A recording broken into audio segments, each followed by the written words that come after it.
اعوذ باللہ من الشیطان الرجیم بسم اللہ الرحمن الرحیم الحمد للہ رب العالمین والصلاة والسلام علی اشرف الانبیاء و سید المرسلین خاتم النبیین و رحمت للعالمین مولانا و سیدنا ابی القاسم محمد صلی اللہ علیہ وعلی اہل بیتہ الطیبین الطاہرین المعصومین المنتجبین الاکرمین لا سیما علی بقیت اللہ فی الارضین ولعنت اللہ علی اعدائہم اجمعین من الآن الى صباح یوم الدین اما بعد فقد قال سبحانہ تبارک و تعالی فی کتابہ الکریم وهو اصدق الصادقین بسم اللہ الرحمن الرحیم یا ایہا الذین آمنوا کتب علیکم الصیام کما کتب علی الذین من قبلکم لعلکم تتقون۔ ناظرین گرامی سلام علیکم ورحمۃ اللہ۔ آج میں آپ کی خدمت میں ماہ مبارک رمضان کی اس تاریخ میں جو جملہ لے کر کے حاضر ہوا ہوں خطبہ شعبانیہ سے متعلق، وہ ہے فَاسْأَلُوا اللَّهَ رَبَّكُمْ بِنِيَّاتٍ صَادِقَةٍ وَقُلُوبٍ طَاهِرَةٍ أَن يُوَفِّقَكُمْ لِصِيَامِهِ وَتِلَاوَةِ كِتَابِهِ۔ ہم کل یہاں تک گفتگو کر چکے کہ آپ اپنی سچی نیتوں اور پاکیزہ دل کے ساتھ خداوند عالم کی بارگاہ میں یہ دعا کیجئے کہ وہ آپ کو توفیق دے بہترین روزہ رکھنے کی اور اللہ کی کتاب کی تلاوت کی توفیق عطا فرمائے۔ اس کے بعد ایک جملہ بہت ہی دل ہلا دینے والا ہے، اور وہ یہ ہے کہ فَإِنَّ الشَّقِيَّ مَنْ حُرِمَ غُفْرَانَ اللَّهِ فِي هَذَا الشَّهْرِ الْعَظِيمِ۔ بلا شبہ وہ انسان شقی اور بدبخت ہے جو محروم کر دیا گیا ہو اللہ کی مغفرت سے اس پاکیزہ اور عظیم مہینے میں۔ یعنی اگر اس عظیم مہینے میں کوئی انسان خدا کی مغفرت سے محروم رہ گیا تو وہ انتہائی شقی ہے، انتہائی بدبخت ہے۔ تو کتنے ایسے لوگ ہیں کہ جنہیں توفیق ہی نہیں ہوتی روزہ رکھنے کی، اور وہ شقی شمار کیے جاتے ہیں خدا کی نظر میں۔ ایک مومن شقی نہیں ہو سکتا، ایک کلمہ پڑھنے والا شقی نہیں ہو سکتا۔ شقی وہ ہوتا ہے کہ جو خدا کی رحمت سے اور اس کی مغفرت سے محروم رہے۔ تو وہ لوگ کہ جو قرآن کی تلاوت نہیں کر پاتے یا خداوند عالم سے توفیق روزہ نہیں حاصل کر پاتے، پیغمبر اکرم صلی اللہ علیہ وآلہ وسلم کی زبان میں انہیں اللہ کی مغفرت سے محروم قرار دیا جاتا ہے اور انہیں شقی کہا جاتا ہے۔ خدا ہمیں توفیق دے زیادہ سے زیادہ کہ ہم واقعی جیسا حق ہے روزہ رکھنے کا ویسا روزہ رکھیں، اور کوشش یہ کریں کہ قرآن مجید کی تلاوت کریں۔ قرآن مجید کی تلاوت، ظاہر ہے کہ میں گزشتہ تقریروں میں یہ بات آپ کی خدمت میں عرض کر چکا ہوں کہ پیغمبر نے یہ فرمایا کہ جو بھی اس مہینے میں قرآن کی ایک آیت کی تلاوت کرے گا اسے پورے قرآن کی تلاوت کا ثواب عطا کیا جائے گا۔ اور یہ بہت ہی اہم حدیث ہے، اور ہمارے لیے گویا ایک خزانہ ہے کہ ہم اس خزانے کو اس ماہ مبارک میں اپنے لیے حاصل کریں اور آخرت کے لیے اسے ذخیرہ کریں۔ واقعی ماہ مبارک رمضان اپنی عظمتوں کے ساتھ اور اپنی کرامتوں کے ساتھ ہمارے لیے کتنی اہمیت رکھتا ہے اس کے روزے کتنی اہمیت رکھتے ہیں، اس کو سمجھنے کے لیے آج میں ایک حدیث آپ کی خدمت میں خصال سے لے کے آیا ہوں اور جسے آپ کی خدمت میں ذکر کرنا چاہتا ہوں۔ عن النبی صلی اللہ علیہ وآلہ وسلم اوتیت امتی فی شہر رمضان خمسا لم یعطہن امت نبی قبلی۔ پیغمبر اسلام صلی اللہ علیہ وآلہ وسلم فرماتے ہیں کہ میری امت کو اس شہر رمضان میں 5 ایسی چیزیں عطا کی گئی ہیں، 5 ایسی فضیلتیں عطا کی گئی ہیں کہ جو اس کے پہلے کسی بھی نبی کی امت کو عطا نہیں کی گئی۔ یہ روزے کے صدقے میں ہے، یہ ماہ مبارک کے صدقے میں ہے کہ پیغمبر اسلام صلی اللہ علیہ وآلہ وسلم یہ فرماتے ہیں کہ اس ماہ مبارک کے طفیل میں پروردگار عالم نے میری امت کو 5 ایسی خصلتیں، 5 ایسی نعمتیں اور عظمتیں عطا کی ہیں کہ جو کسی بھی گزشتہ نبی کی امت کو عطا نہیں کی۔ فَأَمَّا وَاحِدَةٌ، سب سے پہلی نعمت جو ہے اور سب سے پہلی فضیلت جو عطا کی گئی ہے اس روزے کے صدقے میں پیغمبر اسلام کی امت کو، فَإِذَا كَانَ أَوَّلُ لَيْلَةٍ مِّن شَهْرِ رَمَضَانَ نَظَرَ اللَّهُ عَزَّ وَجَلَّ إِلَيْهِمْ وَمَن نَظَرَ اللَّهُ إِلَيْهِ لَمْ يُعَذِّبْهُ أَبَدًا۔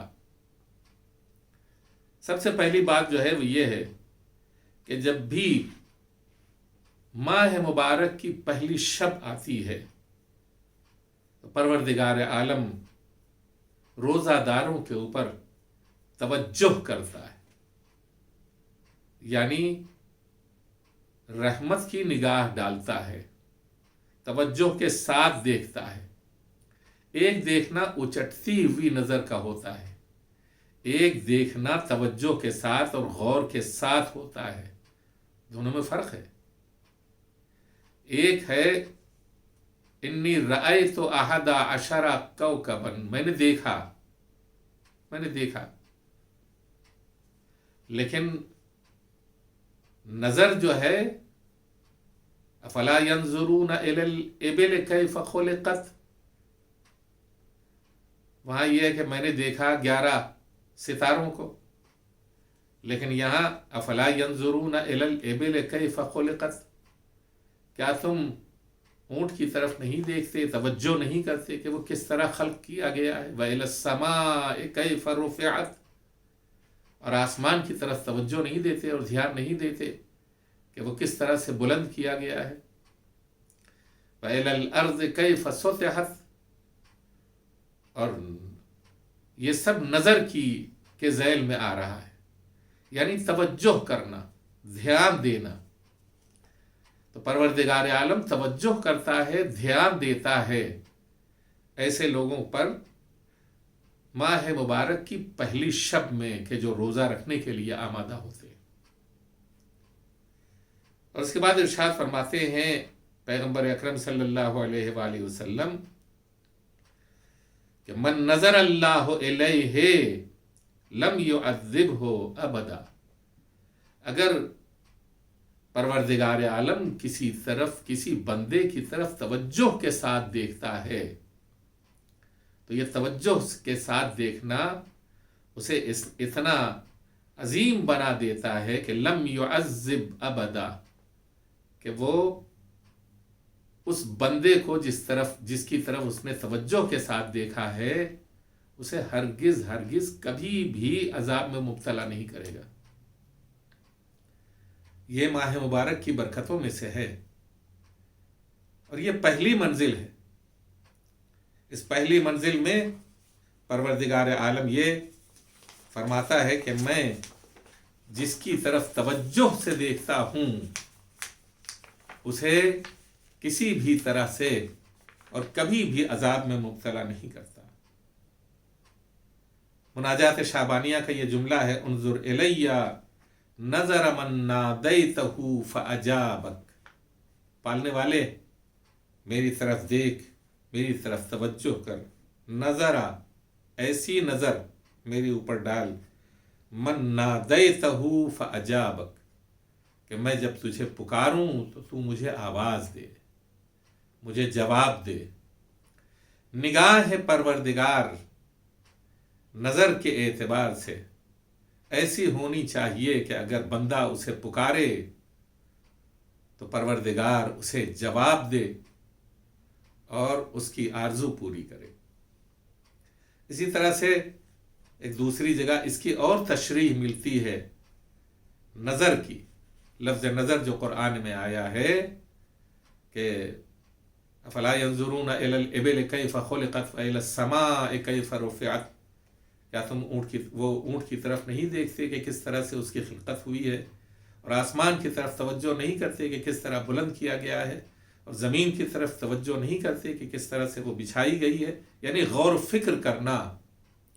تو اگر کسی بندے کی طرف پروردگار عالم غور و فکر کرے یعنی نظر کرے تو وہ کس طرح کی نظر ہوگی؟ اس کی تشریح دعائے ندبہ میں اس جملے سے ہوتی ہے، انظر الینا نظرۃ رحیمہ، پالنے والے ہماری طرف نگاہ کر، ایسی نگاہ کہ جو رحم و کرم والی نگاہ ہو۔ نستکمل بہا الکرامۃ عندک، جس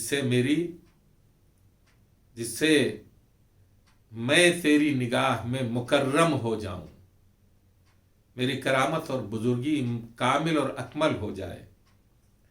یہ ہے نظر۔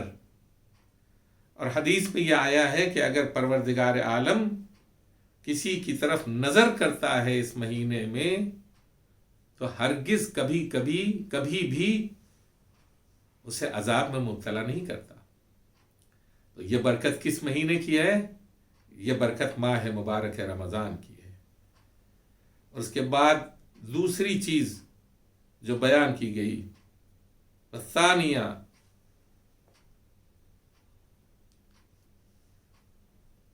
دوسری چیز جو بیان کی گئی ہے وہ یہ بیان کی گئی ہے کہ عند اللہ خلوف افواہ فإن خلوف افواہہم حین یمسون عند اللہ عز وجل اطیب من ریح المسک۔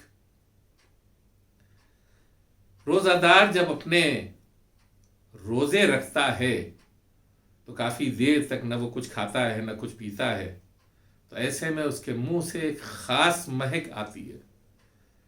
لوگوں کو وہ مہک اچھی نہیں لگتی، لیکن پروردگار عالم یہ ارشاد فرماتا ہے کہ وہ خداوند عالم کے نزدیک وہ مہک جو روزہ دار کے دہن سے آ رہی ہوتی ہے، وہ خداوند عالم کے نزدیک مشک و عنبر سے بھی زیادہ پاکیزہ اور خوشبودار ہوتی ہے۔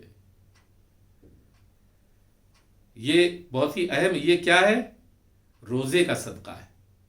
یہ روزے کے طفیل میں یہ عظمت عطا کی گئی ہے۔ تیسری بات کیا ہے کہ جو عظمت روزے دار کو اس ماہ مبارک میں عطا کی گئی ہے، وَأَمَّا الثَّالِثَةُ فَإِنَّ الْمَلَائِكَةَ يَسْتَغْفِرُونَ لَهُمْ فِي لَيْلِهِمْ وَنَهَارِهِمْ۔ روزہ دارو، تمہیں خوش ہو جانا چاہیے کہ تم صرف روزہ رکھ رہے ہو خدا کی خوشنودی کے لیے، اور اس عبادت کو انجام دے رہے ہو خدا کی خوشی کے لیے۔ تو اب پروردگار عالم کیا کرتا ہے تمہارے لیے؟ فَإِنَّ الْمَلَائِكَةَ يَسْتَغْفِرُونَ لَهُمْ فِي لَيْلِهِمْ وَنَهَارِهِمْ۔ ملائکہ ایسے روزہ دار کے لیے استغفار کرتے ہیں دنوں میں بھی، ان کے دنوں میں کہ جو روزہ رکھ رہے ہیں، اور ان کی راتوں میں بھی کہ جو شب میں خدا کی عبادت کر رہے ہیں۔ اور اگر عبادت نہ بھی کر رہے ہوں اور گناہ سے اپنے آپ کو بچا رہے ہوں، جب بھی خداوند عالم فرشتوں کو موکل کرتا ہے، فرشتوں کو حکم دیتا ہے کہ میرے ان روزہ دار بندوں کو ان کی راتوں میں ان کے لیے استغفار کرو اور ان کے دنوں میں ان کے لیے استغفار کرو۔ یہ کرم ہے پروردگار کا ان روزہ داروں کے اوپر کہ جو اس ماہ مبارک میں خدا کے احترام میں روزہ رکھتے ہیں۔ وَأَمَّا الرَّابِعَةُ، اور چوتھی خصوصیت جو ان روزہ داروں کے سلسلے میں پیغمبر اکرم صلی اللہ علیہ وآلہ وسلم نے بیان فرمائی ہے، وہ فرماتے ہیں فَإِنَّ اللَّهَ عَزَّ وَجَلَّ يَأْمُرُ جَنَّتَهُ أَنِ اسْتَغْفِرِي وَتَزَيَّنِي لِعِبَادِي۔ خداوند عالم جنت کو حکم دیتا ہے دو کاموں کے لیے، استغفری، اے بہشت میرے ان روزہ داروں کے لیے استغفار کر، وَتَزَيَّنِي لِعِبَادِي، اور میرے ان بندوں کے لیے اپنے آپ کو سجا دے، اپنے آپ کو آراستہ کر دے۔ عجیب و غریب یہ جملہ ہے کہ اس جملے کے سلسلے میں غور کرنے کی بات ہے۔ جنت تو خود ہی آراستہ ہے، جنت کو دیکھنے والا ایک تصور اگر کریں، سورہ رحمان میں جو جنت کا ذکر کیا گیا ہے، تنہا یہی جو ذکر ہے سورہ رحمان میں، ایک ایک آیت کو پڑھ کر کے مومن کا دل شاد ہوا جاتا ہے، خوش ہوا جاتا ہے کہ جنت میں یہ نعمتیں بھی ہیں، یہ نعمتیں بھی ہیں، یہ نعمتیں بھی ہیں۔ وہ ہر آیت کو پڑھتا جاتا ہے اور خوش ہوتا جاتا ہے۔ ایسی جنت کے لیے خداوند عالم یہ فرماتا ہے، اے میری جنت میرے ان روزہ دار بندوں کے لیے اپنے کو مزید آراستہ کر دے، مزید اپنے کو آراستہ کر دے اور سجا لے۔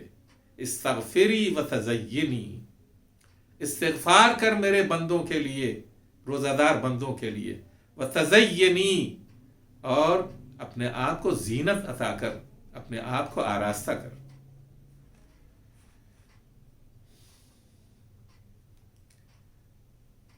اور اسی کے ساتھ ساتھ وَأَمَّا الْخَامِسَةُ فَإِذَا كَانَ آخِرُ اللَّيْلَةٍ غَفَرَ لَهُمْ جَمِيعًا، جب ماہ مبارک کی آخری رات آتی ہے تو پروردگار ان تمام روزہ داروں کو بخش دیتا ہے، تمام روزہ داروں کو بخش دیتا ہے۔ فقال رجل فی لیلۃ القدر، ایک شخص نے آگے بڑھ کے کہا یا رسول اللہ، شب قدر میں بھی تو بخشے جاتے ہیں، شب قدر میں بھی تو گناہ بخشے جاتے ہیں اور لوگوں کے گناہ محو کیے جاتے ہیں ان کے نامہ اعمال سے۔ تو آپ نے یہ فرمایا یا رسول اللہ، رجل فقال رجل فی لیلۃ القدر یا رسول اللہ، ایک شخص نے کھڑے ہو کر کے کہا یا رسول اللہ، کیا شب قدر میں یہ لوگوں کے گناہ معاف نہیں ہوتے؟ فرمایا فقال الم تر الی العمال اذا فرغوا من اعمالهم وفوا، کیا تم مزدوروں کو نہیں دیکھتے کہ جب وہ اپنا کام مکمل کر لیتے ہیں تو ان کو ان کی مزدوری عطا کی جاتی ہے، ان کو ان کی مزدوری دی جاتی ہے، ان کا محنتانہ دیا جاتا ہے۔ تو پروردگار عالم آخری شب میں روزہ داروں کو ان کی پوری مزدوری کا اور ان کی پوری بندگی کا جو اجر دیتا ہے وہ اس وقت دیتا ہے جب وہ اپنے روزوں کی تکمیل کر لیتے ہیں۔ ظاہر شب قدر میں بخشا جائے گا، ظاہر شب قدر میں برے اعمال محو کیے جائیں گے، ظاہر ہے کہ جہنم سے رہائی ملے گی بہت سے لوگوں کو، اور آتش جہنم سے رہائی کے بعد جنت کا پروانہ بھی ملے گا بہت سے لوگوں کو۔ لیکن ماہ مبارک کے تمام ہوتے ہوتے جب آخری شب آئے گی تو پروردگار عالم ان محنت کرنے والوں، ان مزدوری کرنے والوں، ظاہر پروردگار عالم نے اول تو یہ کہ بہت سی اچھی باتیں بتائی ہیں، لیکن ایک خاص لفظ استعمال کیا ہے، عمال یعنی مزدوری کرنے والے، مزدوری کرنے والے، کارگری کرنے والے، جب وہ کام مکمل کر لیتے ہیں تو ان کو پوری مزدوری مل جاتی ہے۔ تو اب اس سے پتہ یہ چلا کہ پروردگار عالم عبادت بھی کرا رہا ہے اور وہ بھی ہماری لذت آمیز عبادت ہم سے کرا رہا ہے، اور اس کے باوجود یہ فرما رہا ہے کہ تم مزدوری کر رہے ہو میری۔ اور جب خدائے رحمان الرحیم بھی کوئی مزدوری کر رہا ہو تو اسے محروم نہیں کرے گا، بلکہ وفو یعنی پوری مزدوری ان کو عطا کی جائے گی، پوری مزدوری ان کو عطا کی جائے گی۔ یہ ہے ماہ مبارک کی عظمت، اور یہ ہے ماہ مبارک۔ اور اب ایسے میں یہ جملہ آپ سماعت فرمائیں کہ پیغمبر اکرم صلی اللہ علیہ وآلہ وسلم فرماتے ہیں اسی خطبے میں کہ فَإِنَّ الشَّقِيَّ مَنْ حُرِمَ غُفْرَانَ اللَّهِ فِي هَذَا الشَّهْرِ الْعَظِيمِ۔ وہ انسان کتنا شقی ہے، وہ انسان کتنا بدبخت ہے کہ جو اللہ کی مغفرت سے محروم کر دیا جائے اس مبارک اور عظیم مہینے میں۔ اللہ کی اس پاکیزہ بندگی اور عبادت میں اگر کوئی بخشا نہ جائے، اگر کسی کی مغفرت نہ ہو، اگر کسی کے اعمال قبول نہ ہوں، اگر کسی کے گناہ نہ بخشے جائیں، تو اب کہاں بخشے جائیں گے؟ کس جگہ بخشے جائیں گے؟ کچھ چیزیں ایسی ہیں کہ جو مکان کا درجہ رکھتی ہیں کہ جہاں گناہ بخشے جاتے ہیں، جیسے مکہ مکرمہ، مسجد الحرام، جیسے مسجد النبی صلی اللہ علیہ وآلہ وسلم، جیسے مسجد کوفہ، جیسے ائمہ طاہرین علیہم الصلاۃ کے حرم، جیسے مسجدیں جو اللہ کے گھر ہیں۔ اگر وہاں کوئی بندہ خداوند عالم کی بارگاہ میں دعا کرتا ہے اور اپنی مغفرت کے لیے دعا کرتا ہے تو خداوند عالم ان مبارک جگہوں کے طفیل میں اس کے گناہوں کو معاف کر دیتا ہے۔ کبھی کبھی مکان اتنے شریف ہوتے ہیں کہ جو بخشش کا ذریعہ بنتے ہیں، اور کبھی کبھی زمانہ اتنا شریف ہوتا ہے کہ جو بخشش کا ذریعہ بنتا ہے۔ مکان کا تذکرہ میں نے آپ کی خدمت میں کر دیا، اب زمانے کی بات آئی ہے۔ شہر رمضان الذی انزل فیہ القرآن ھدی للناس وبینات من الھدی والفرقان۔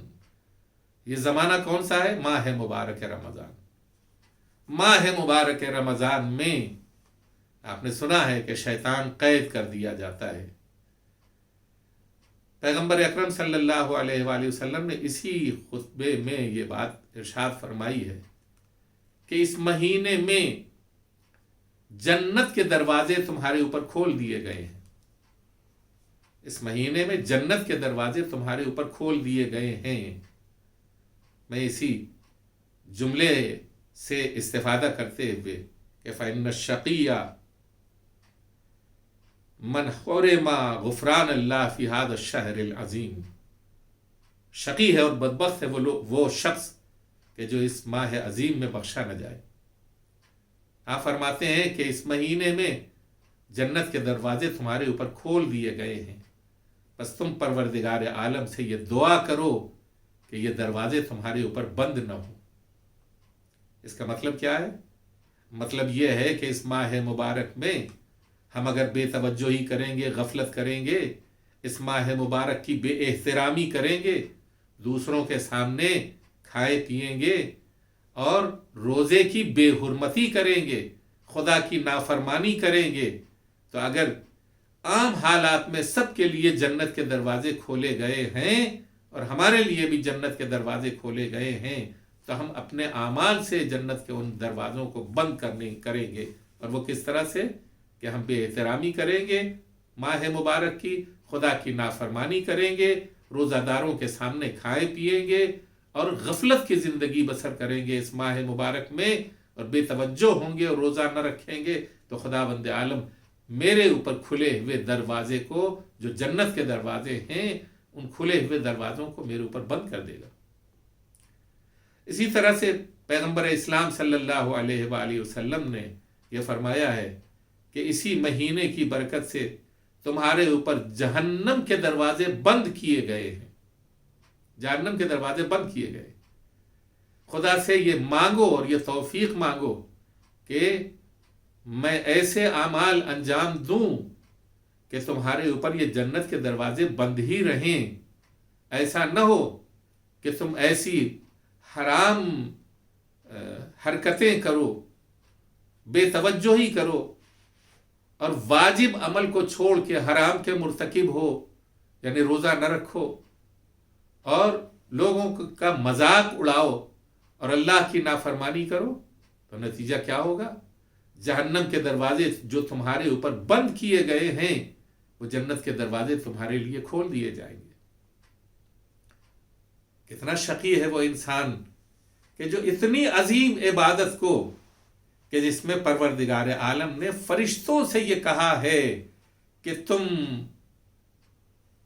ان کے لیے استغفار کرو، ان کی راتوں کے لیے استغفار کرو، ان کے دنوں کے لیے استغفار کرو۔ ہم تو استغفار کر ہی رہے ہیں معبود، ہم تو اس روزے میں خدا کا استغفار کر رہے ہیں، ہم تو اس روزے میں عبادت کر رہے ہیں، ہم تو اس روزے میں تلاوت کر رہے ہیں، لیکن پروردگار عالم نے اضافے کے طور کے اوپر اپنے فرشتوں سے کہا ہے، 2 فرشتوں سے، 4 فرشتوں سے۔ آیا ہمیں تعداد فرشتوں کی معلوم ہے؟ نہیں، لاتعداد فرشتے، یہ توجہ کرنے کی بات ہے، لاتعداد فرشتے۔ ہماری گویا اس دنیا کے اندر ہماری تعداد 7-7.5 ارب ہے، آیا فرشتے اتنے ہی ہیں؟ زمین کے فرشتے الگ ہیں، آسمان کے فرشتے الگ ہیں۔ ماہ مبارک کے صدقے میں ہم خود استغفار کر رہے ہیں اور ہم خود حمد و ثناء پروردگار کر رہے ہیں، لیکن پروردگار عالم یہ فرماتا ہے کہ یہ میرے مہمان ہیں، ان کے لیے استغفار کرو میرے فرشتوں، ان کے لیے، ان کے دنوں کے لیے استغفار کرو، ان کے دنوں میں ان کے لیے استغفار کرو، ان کی راتوں میں ان کے لیے استغفار کرو۔ جنت کو پروردگار عالم حکم کرتا، استغفری، اے میری جنت، میرے ان روزہ دار بندوں کے لیے استغفار کرو، وتزینی، اور میرے ان روزہ دار بندوں کے لیے اپنے کو سجاؤ، اپنے کو سنوارو، اپنے کو آراستہ کرو، اس لیے کہ یہ میرے مہمان بن کر کے آئے ہیں، اور ایک میزبان کا فریضہ جو ہے وہ یہ ہے کہ زیادہ سے زیادہ اس کے ساتھ وہ سلوک کرے جو مہمان کے شایان شان ہو، اور خداوند عالم اپنے شایان شان اپنے مہمانوں کو اپنی نعمتوں اور اپنی برکتوں سے نوازتا ہے۔ اور اس کے بعد بھی جب اتنا فضل و کرم پروردگار ہمارے اوپر کرتا ہے اور پھر ہم غافل ہو جائیں، پھر ہم روزہ نہ رکھیں، پھر ہم بہانے کریں، پھر ہم توہین کریں روزہ داروں کی، ان کا مذاق اڑائیں، اور اس کے بعد خدا کی نافرمانی کریں اور بیجا حرکتوں کے ذریعے دوسروں کو بھی اذیت دیں اور خدا کی نافرمانی بھی کریں، تو اس کا کیا مطلب ہوگا؟ فَإِنَّ الشَّقِيَّ مَنْ حُرِمَ غُفْرَانَ اللَّهِ فِي هَذَا الشَّهْرِ الْعَظِيمِ۔ کتنا شقی اور بدبخت ہے وہ انسان کہ جو اس عظیم مہینے میں اللہ کی مغفرت سے محروم کر دیا جائے۔ خداوند عالم سے یہ درخواست ہے کہ ہمیں وہ توفیق عطا کرے کہ ہم اس کی عظمت کا خیال کرتے ہوئے، اس کے حکم کی پیروی کرتے ہوئے، اس کی عبادت اور بندگی میں اپنے کو اس طرح میدان عمل میں لے کر کے آئیں کہ اس کی رضا اور اس کی خوشنودی، اس کی برکت، اس کی رحمت اور اس کی مغفرت ہمارے شامل حال ہو۔ ہم آپ کے لیے دعا کریں، آپ ہمارے لیے دعا کریں۔ یہ عجیب و غریب حدیث تھی جو میں نے آپ کی خدمت میں عرض کی کہ ہم کمتر ان حدیثوں کی طرف توجہ کرتے ہیں کہ خداوند عالم نے اپنے مہمانوں کے ساتھ کیا اچھا سلوک کیا ہے اور کس طرح سے انہیں کرامت عطا کی ہے، کس طرح سے انہیں بزرگی عطا کی ہے، کس طرح سے ان کے شایان شان ان کو نعمتیں عطا کی ہیں۔ اور کتنا شقی اور بدبخت ہے وہ انسان کہ جو اس مہینے میں اپنے آپ کو مغفرت پروردگار سے محروم کرتا ہے۔ کتنے شقی تھے وہ لوگ کہ جنہوں نے کربلا میں روزے کے گردن کے اوپر چھری پھیرائی، نماز کی گردن کے اوپر چھری پھیرائی، عبادتوں کی گردن کے اوپر چھری پھیرائی۔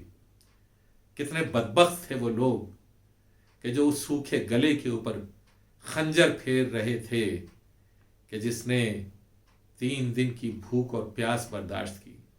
کتنے بدبخت کتنا بدبخت تھا وہ ملعون کہ جو